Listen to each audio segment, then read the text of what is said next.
Assalamualaikum warahmatullahi wabarakatuh.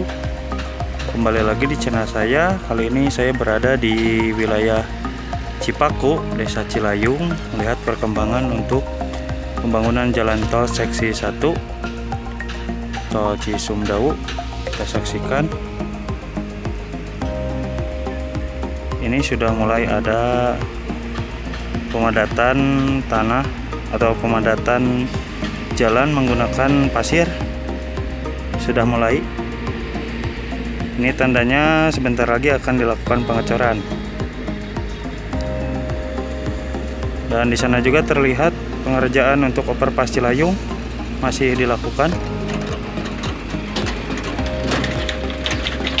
Nampaknya sedang dilakukan pengecoran.